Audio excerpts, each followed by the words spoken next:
네, 안녕하십니까. 반갑습니다. 오랜만에 임상 돋보기로 돌아왔습니다.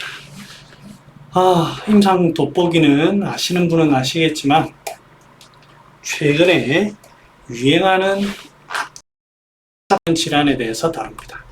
그래서 같이 공동으로 대응하자는 형태입니다. 자, 최근에 혹시 유행하는 병 아십니까? 바로 콧물 기침 감기입니다. 감기로 오기보다는요, 비염이라고 봅니다. 갑자기 비염이 생겼어요. 혹시 주변에 계신지 한번 확인해 보세요. 저는 많습니다. 콧물이, 특히 콧물이 많습니다. 기침도 하고요. 콧물이 많습니다. 평소 비염 있는 환자들은 더욱 힘든 시기가 바로 지금입니다. 왜 그럴까? 한방적으로 풀어보겠습니다. 낮에는 따뜻합니다. 따뜻했어요. 특히 올 여름부터 9월 넘어오면서 저녁에 좀 서늘해지는가 싶지만 쉽게 온도가 안 떨어졌어요. 그래서 그 다음에 습기도 많고 비도 자주 왔습니다. 꿉꿉한 날씨가 계속되면서 온도는 계속 높고, 그래서 사람들이 많이 지쳐갔습니다.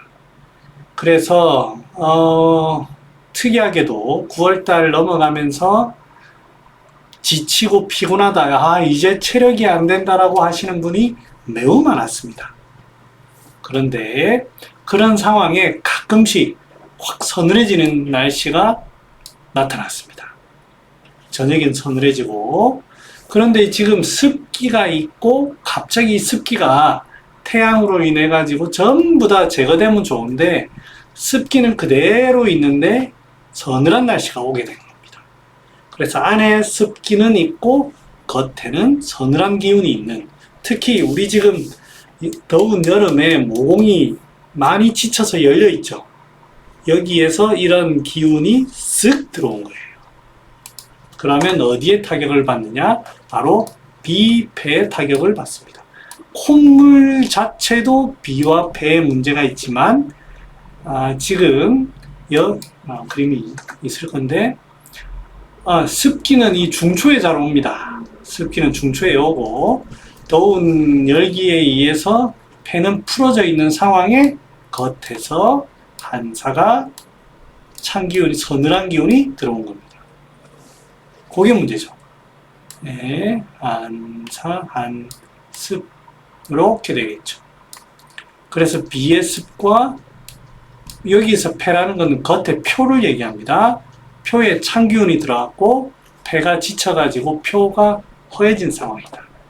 이 상황으로 인해 가지고 겉에 차가운 기운이 있으니까 안에 습기가 있고 하니까 부딪혀서 더 물이 생기는 겁니다. 물이 생기는 원리 제가 설명드렸듯이, 그래서 이 콧물에서는 중초의 습기를 빨리 제거해 줘야 됩니다. 가장 대표적인 게 창출이고요. 초두구도 이럴 땐 좋습니다. 사인, 후박 다 좋습니다. 그 다음에 찬 기운이 살짝 들어왔기 때문에 소엽이라든지 사람에 따라서 마황, 콧물이 많다면 세신, 이런 게 좋습니다. 제가 이제 세신 설명할 때 중초의 습기와 함께 겉에 있는 표의 찬 기운을 잘 몰아낸다. 세신이 여기 가장 적합한 양이죠. 그 다음에 지쳐있기 때문에 이럴 때 우리 허한 폐기를 좀 도와야 됩니다. 환기, 인삼 같은 걸 씁니다. 제가 이렇게 얘기했지만 만약에 상당히 건조하다 하면은 맹문동이라든지 오미자라든지 이런 거를 응용해 볼 수 있습니다. 자, 그래서 저는 이렇게 처방해봤습니다. 복령, 환기, 만삼, 귤피, 초두구 한돈만. 습기가 우선이기 때문에 초두구를 좀 높였었습니다. 그 다음에 길경, 창출, 향부자, 생강, 소엽, 나복자, 육개, 한돈, 감초, 분.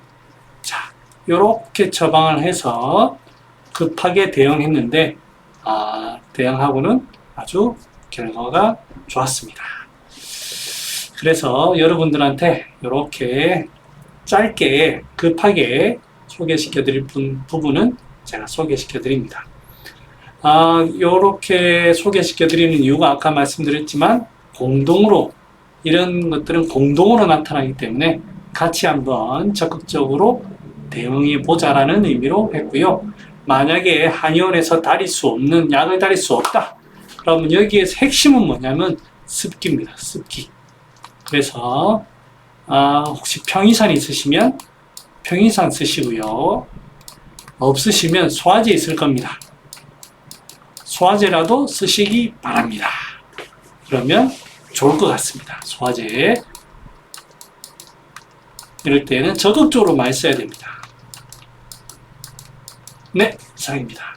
또 다음에 돋보기로 찾아오겠습니다. 안녕.